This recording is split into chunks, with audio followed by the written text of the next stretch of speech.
1 week season.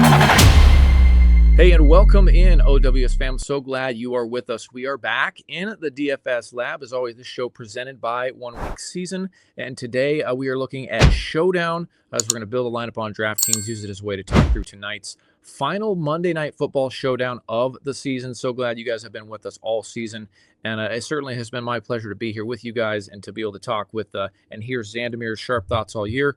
Tonight we got the Lions visiting the 49ers with the Lions installed as 3.5-point road favorites. It's Monday morning, December 30th. And it's my pleasure now to welcome up Xandamere.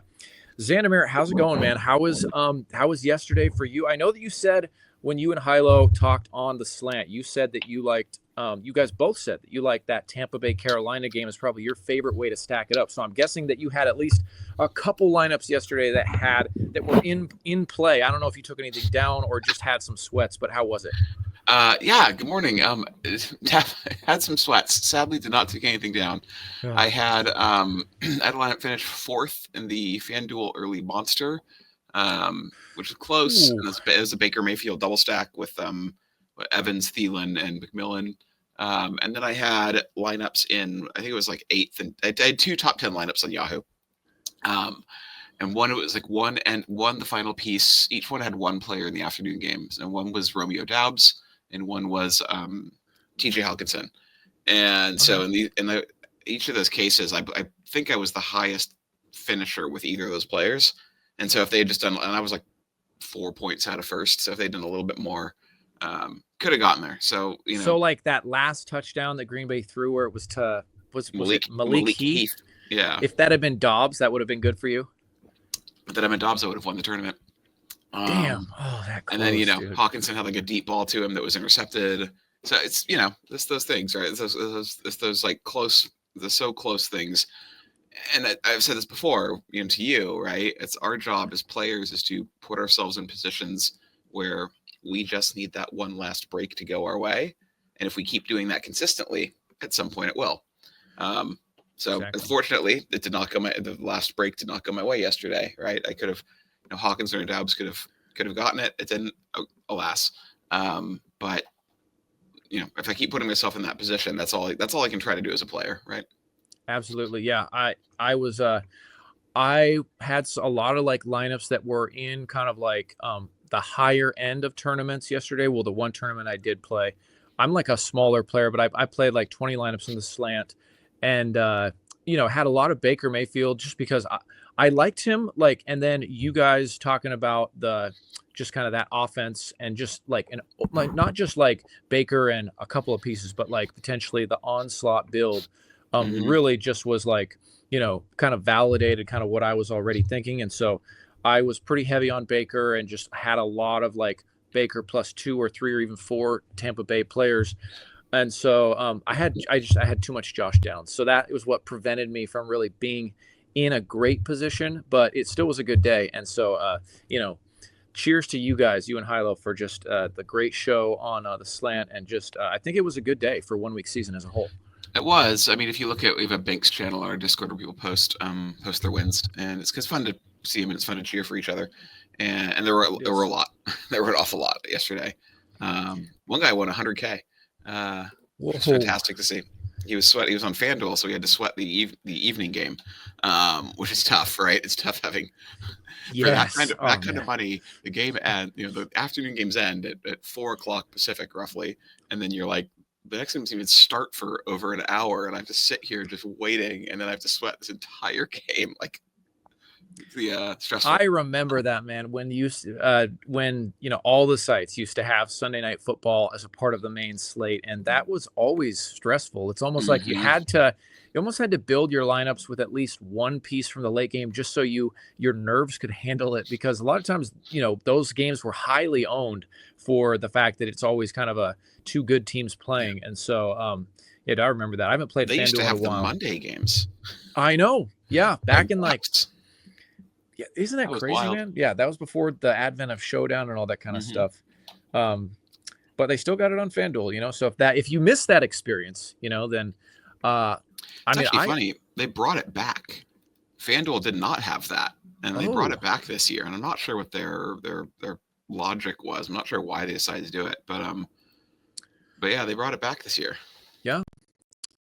I mean, FanDuel's good, man. I have a lot of love for FanDuel. I haven't played it for a while, but I've thought of maybe playing a little NBA FanDuel just to kind of try it out again. And I feel like I've always heard that it's a little bit softer than DraftKings, just because certain elements make the variance higher, and so for that reason, it's a lot of the really sharp players play on DraftKings, but not that FanDuel's not sharp, but Well, DraftKings has the bigger prize pools too, yes, right? And so the sharp players, the big ones, they play on both sites, but they're investing more time in their DraftKings rosters. And yes, so, what you might see is they're like very carefully crafting rules and very carefully like building by hand or building by machine, but then editing by hand. They're just spending more time on their DraftKings rosters. And then, they might for FanDuel, but also, and even more so for sites like Yahoo, Owner's Box, they're just kind of running optimals without a lot of modification or edits and trying yes, and customize it. So they're not quite as sharp in the rosters they're going to build yes. because they're just kind of building it more blindly.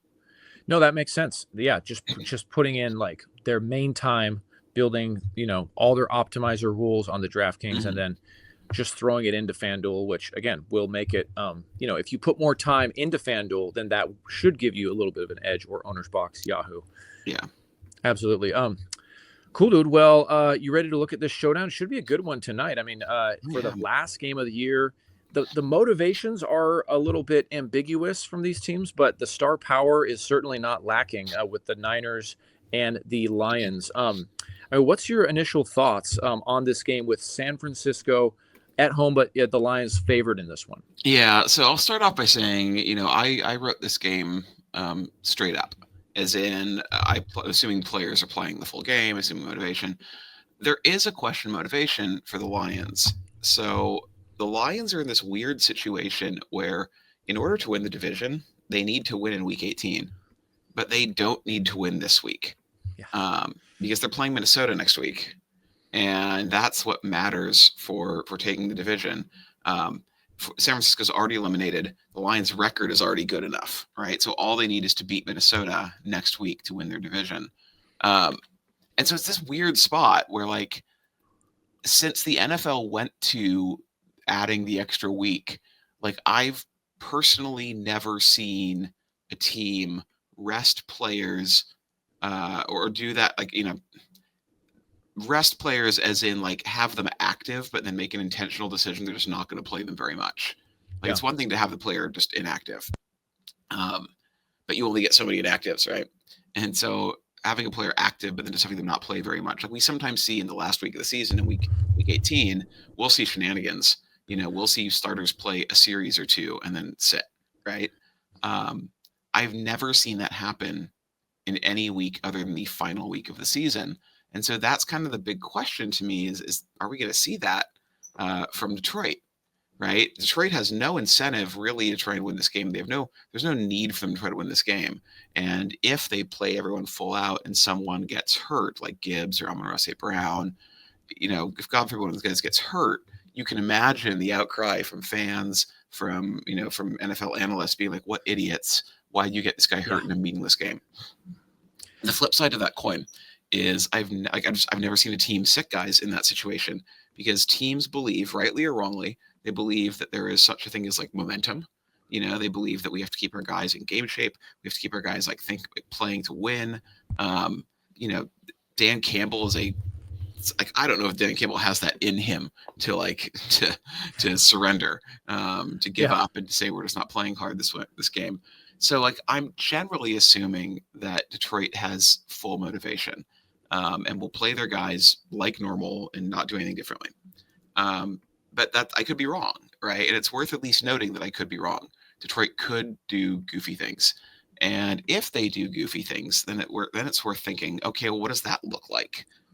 The most vulnerable player to any kind of restriction would be Jahmyr Gibbs, right? And he's the one that makes the most sense for the Lions to restrict, because Dave Montgomery is hurt and on injured reserve, so they don't have another back of their two starting preferred backs, right? It's just Gibbs.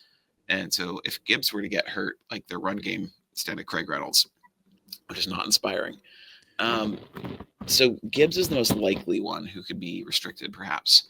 And if he is, Craig Reynolds is the logical guy to fill in. But there's also a couple of other backs on the roster, and they're currently. Oh God, give me a second. I've got for their names. I'm not probably going to mispronounce these names. I'm sure Pulse in Discord will correct me. Oh, But Sion Vaki, he's a rookie. He has got 2 targets last week.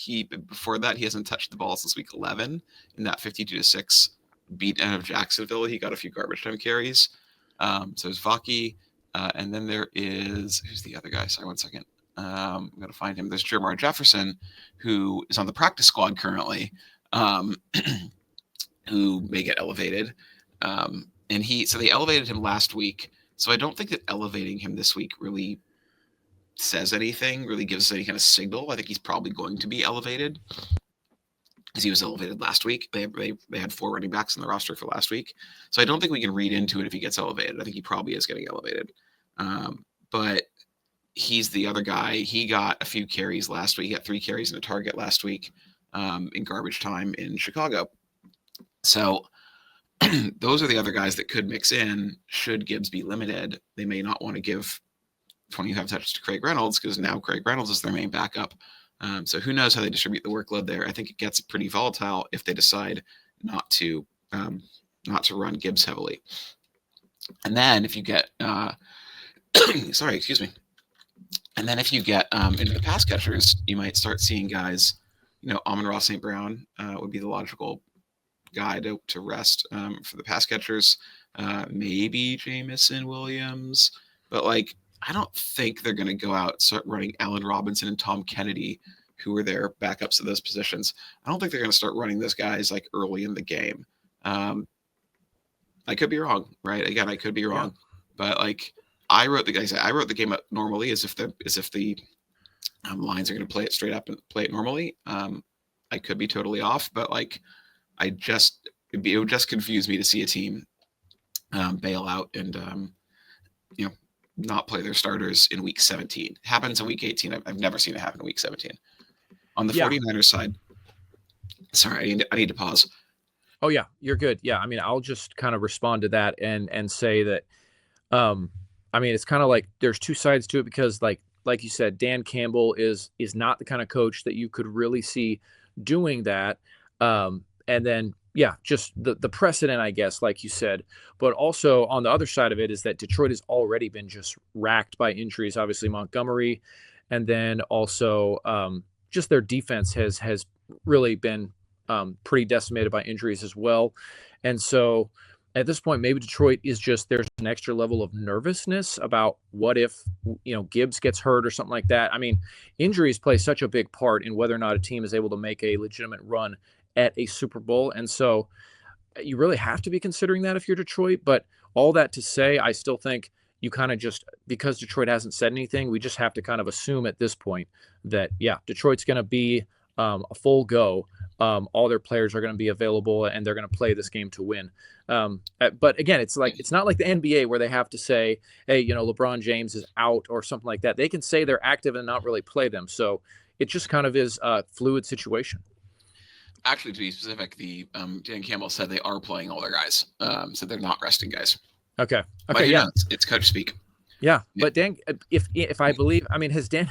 I know some coaches just like Kyle Shanahan will straight up, and a couple other coaches have been known to straight up just get up to the podium and tell just bold-faced lies. I don't know if Dan Campbell has done that to our knowledge, but obviously some coaches will just completely lie. Yeah, so it's hard to trust coach speak. You're right. Yeah. And you're right. The Detroit they have almost an entire NFL team on injured reserve at this point. Yes. I think they have 22 players. They have a whole team of starters. So, and San Francisco has already been eliminated. So I think they're gonna play it out, right? If San Francisco does anything funky, it might be in week 18. But I think it's likely that we would know. I think with San Francisco, but usually eliminated teams you can count on to kind of play things out normally. And the Lions defense, which was good, really good earlier in the season, has fallen apart due to those injuries. And the most telling thing to me, the Lions signed a guy a couple weeks ago off the Jaguars practice squad. as in this guy, they found a guy who couldn't even get on the field for the Jags, who were Yeah, perhaps the NFL's worst defense. it's a bad sign. And they signed him to their active roster. And it's like, Yeah. okay, if that's the barrel you're scraping, things are getting grim in Detroit. Yeah, they're getting pretty thin. So, I think the matchup here is actually pretty good for San Francisco. Yeah. Okay, so that's the motivation piece out of the way. The other piece we have to talk about is that assuming, there's not a lot of like really expensive guys on this showdown. There's only 2 players over 10K, which is, that's kind of normally is 3-4 you see. So it's, that's not unreasonable, but there's not a lot of value. It's in like, there's only a couple players below the kickers who I think are worth playing. And there's not a lot of players well below the kickers. Like if you go run optimal lineups with most projection sources right now, you're going to get a fair number of guys who project for like 1 to 2 points. Talking like Jermar Jefferson, Shane Zylstra, who's the TE3 for Detroit, talking Chris Conley, who played like 6 snaps last week or something like that. So you're getting like projection systems are putting in some really thin plays because it wants to jam in the studs and there's not a lot of value. And so for me, when I see that, and one of those valuable exercises to me in Showdown is go run what I call blind optimals. And that's what I mean. Like you don't plug in any settings. You just click run and see what happens. And it'll tell you which way they're going because it gives you some idea of what the field's going to be doing. And so I think that like these guys like Jermar Jefferson, Shane Zylstra, on most showdowns, all those guys would be like 1% owned. But because optimizers are jamming them in right now in order to fit studs, I think these guys are going to be more owned than normal. I think we're going to see more ownership on these like guys projected for 1 point, 2 points. And to me, that seems really risky. I don't mind playing those kind of players, but because those players are super, super thin plays, when I play them, I want to get no ownership. The whole point is you're trying to find that rando guy who no one's playing, who then lucks into scoring the touchdown, right? Like that's what you're going for when you play a Shane Zylstra. But the nobody playing him is an important piece of that. So if people are playing those guys because optimizers are jamming in these cheapies in order to fit 5 studs or 5 more expensive players, my immediate reaction to that is I shouldn't be doing that. Because I don't want to play Shane Zylstra at 5% ownership or 8% ownership. I want to play him at 1% ownership because you're going to be right so infrequently on a player like that. It's so rare for a player that to do anything meaningful that it's the what do you win when you win question. I want to make sure that when I'm right on a player like that and he gets that lucky touchdown, that I'm in a position to actually win something meaningful. I don't want to be I don't want to get that right and be like, yes, my super cheap guy got that touchdown, woohoo, and be like, well, but enough people played him that it helped, but it doesn't mean I actually win anything yet.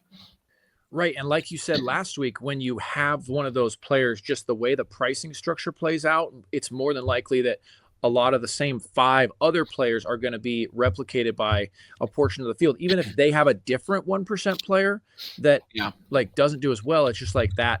You're still putting yourself in position to see duplication. Yeah. By the way, the lineup from last week did really well.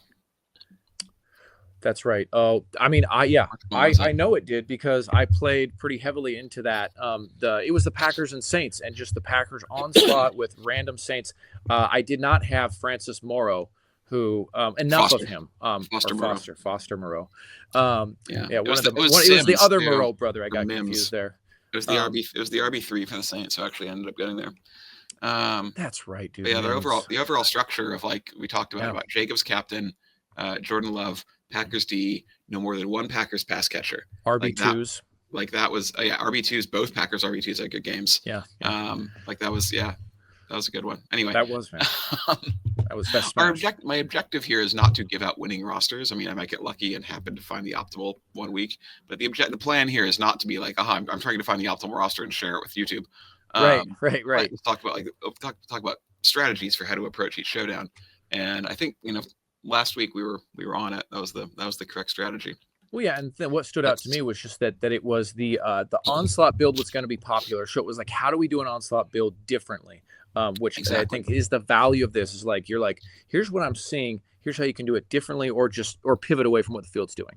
Exactly. So let's talk about let's get back to this one. Yes. So with that dynamic of no cheap value, that leaves us in a weird spot, because like projections are going to want to play Jahmyr Gibbs. They're going to want to play Juwan Jennings and Deebo Samuel a lot because of at their prices, they project very strongly. Juwan Jennings and Deebo Samuel's prices are not prohibitive, but Jahmyr Gibbs is. And they're going to want to play Jahmyr Gibbs. Like Jahmyr Gibbs has most projection sources have him 3 to 4 points above anyone else in the showdown. And the next person who's projected the second highest most places is Brock Purdy. And we also know that pocket passer quarterbacks especially, are less likely to be the optimal captain. And so the highest projected guy is Jahmyr Gibbs. And the second highest projected guy is a guy who we don't really love running in the captain spot. And so it's like, well, uh-oh, right? Like now, and then you go farther down, Jahmyr Gibbs is projected for 6 points above the next guy, which is Amon-Ra St. Brown. And so it just gets like tricky to figure out, like, where do I go here? Do I play Gibbs captain? Because then I have to consider, how do I build a Gibbs roster without ducking into that like terrifying value tier? Or do I skip playing Gibbs captain, which is equally scary because Gibbs sure projects very, very, very strongly as a good captain choice with his enormous separation. And we saw it last week. Like Gibbs got, I had in the article, 28. He had 28 opportunities. His workload was nuts. Yeah. And so I think there's a couple ways to play this. One is, you can hope that Gibbs has a good game but not a great game, which is viable, right? That's always possible for any player to have a good game, but just not one that puts in the optimal lineup. That's fair. You can hope that he has a good game and ends up in the optimal lineup, but only in the flex, because the dynamic of DraftKings pricing, of course, is that the optimal captain is not always the highest scoring player in the game. Then you can hope he fails, which is possible. You can hope he fails because of workload. Like you can hope that Craig Reynolds does play more than anticipated. The smart hedge against the Gibbs workload thing, if you're worried about that, is to just be overweight Craig Reynolds and then try to play a little bit of those other two running backs of, Jefferson and Jefferson and Vaki. Vaki, right? Yeah, and I'm probably pronouncing them wrong. But that's a way to just be a little bit different. Jefferson's going to probably be in a lot of lineups because of projection, because he's $400. Vaki is probably not going to be in a lot of lineups because he's 2,000, and so he doesn't fit that like sub 1K. You said you have 3,000 on your screen because you're looking at him in the captain spot right now. Yeah. His base is 2K. I just wanted to make sure viewers understand that the difference in salary depending on which tab you have selected. Yep. Maybe he's not going to be his own because he hasn't fit into that sub 1K player that you need to make this sort of the Gibbs captain lineups work. Okay. So that's sort of a lot of like theory and like overall structure of the teams and structure of like what I think rosters are going to be based around. I also think you're going to see a lot of Purdy captain rosters because of just how he projects, and you're going to see a lot of Deebo and Juwan Jennings captain rosters because they're both 7,800 and 7,600, and they just don't they project very well for those prices, right? So you're going to see a lot of those guys captain. So that's where I think the captain ownership is going to concentrate. And so our job is to figure out how we do this differently. And I think I have an answer. I don't know if it's a good answer. This is going to be terrible, right? It's going to be terrible. But I think it's going to be different. You got to pick a lane, yeah. And different is what we want. So we are going to start our roster with Isaac Guerendo at captain. Like it. And the point here, so Guerendo, he has 2 NFL starts under his belt against the Rams and the Bears. He's run for over 4 yards a carry in those starts. He's caught 6 of 6 targets. He's shown he can play in the passing game. The 49ers have a wholly uninspiring backfield behind him. He's young. They have every incentive to give him workload and to see what he can do. He's looked good. He has no injury designation. He's off the injury report. So I expect that they're going to give him a large workload. I expect that includes passing game work.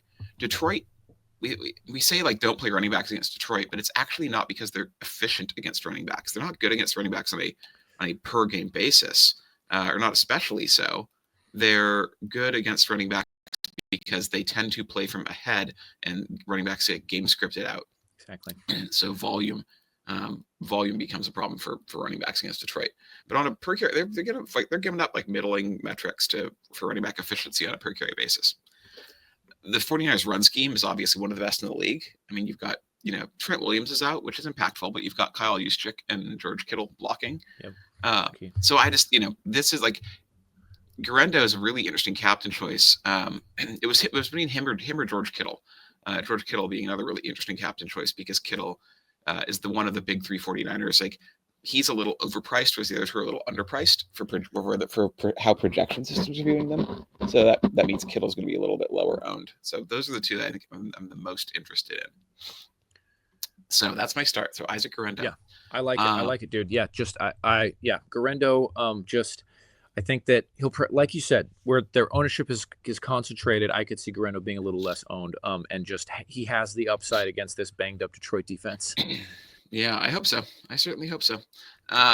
Then we're gonna play Amon-Ra St. Brown. Okay. And then we're gonna play Tim Patrick and Jared Goff. All right. So yeah, fading Gibbs here. Yeah, fading Gibbs. So this is a roster that I think I'm trying to build a roster that I think is intelligently designed but that's not going to be very duplicated while not having to play any super wild, like 1% min salary punt. I'm trying to get different through construction rather than through, finding the 1% guy. I think Guerendo is going to be a very unowned captain. I think that fading Gibbs is going to be a choice. So here we have a Detroit double stack, right? And so the story we're telling is the 49ers play from ahead, which is why Guerendo is captain. And then the Lions are respond with an elevated pass rate. And that doesn't necessarily mean, I'm not trying to necessarily bet that Gibbs doesn't play a lot. I'm trying to say that, for whatever reason, Gibbs does not have a big game. And it could be because he's somewhat game script. Now, Gibbs is somewhat game script agnostic because he's used as a receiver a lot, but he still does depend on getting carries. And if he gets 12 carries, that's meaningfully different for his projection than if he gets 23 carries like he did last week. So the idea here is we have this Lions double stack. I think Tim Patrick's usage profile is actually not that different from Jameson Williams. So if you go look at I do think his floor is a little more fragile because he'll have games of 1 target, 3 targets, but he also when they're passing a lot, he had games of 7 and 8 targets in his last 3 games against Buffalo and Green Bay when Detroit passed at an elevated rate in a high scoring game. So, and in Jameson Williams in those two games against Buffalo and Detroit had 5 and 8 targets. So Tim Patrick can get up into the same kind of target range as Jameson Williams. His floor is lower, but we don't play for floor, right? We play for at least median to ceiling.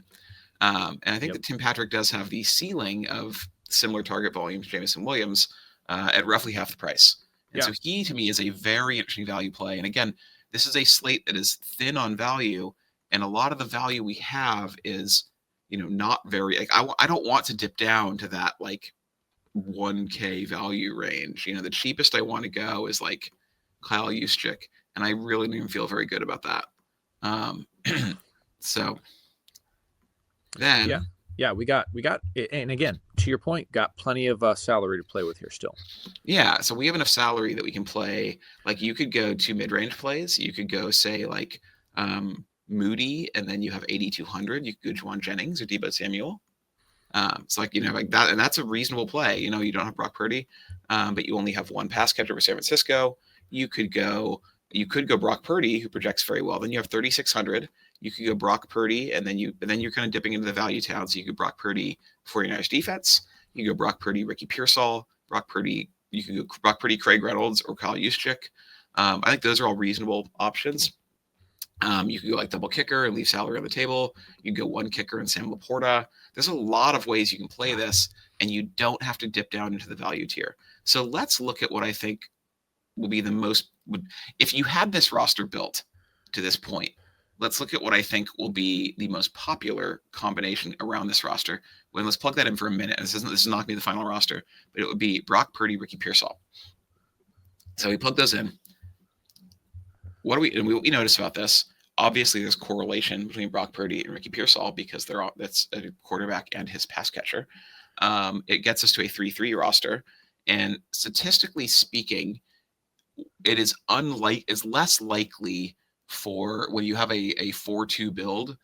Generally, the captain comes from the 4 side. So I don't actively force, no 2-4 builds with the 2 side having the captain. But I tend to shy away from them a little bit, especially on hand builds. So like I'd rather have 2 more 49ers for the last spot than say like Brock Purdy and Craig Reynolds. That's just what the data says, right? Because if the team is scoring a lot, there's just more opportunities for players on that side to generate points. Now, it's not always the case, right? You can sometimes see the optimal captain be from the 2 side if the fantasy production is disproportionately concentrated in those 2 players. And where that often happens is a quarterback and his pass catcher, especially if a quarterback is a rushing quarterback. You can see that. Sometimes you can see it with the running back captain, right? But it's less likely. So I'm trying to get to 3 San Francisco players. So that gets me 3 San Francisco players. The downside to this, though, there's a downside to this, which is it uses all the salary. And one thing you'll find if you try to build differentiated rosters in Showdown is that sometimes, and we talked about this last week, where you can find the less owned captain and less owned construction. But if you play the most obvious construction after that starting point, it's still going to end up being duplicated because you will have people who say, I want to force 12% Isaac Guerendo captain.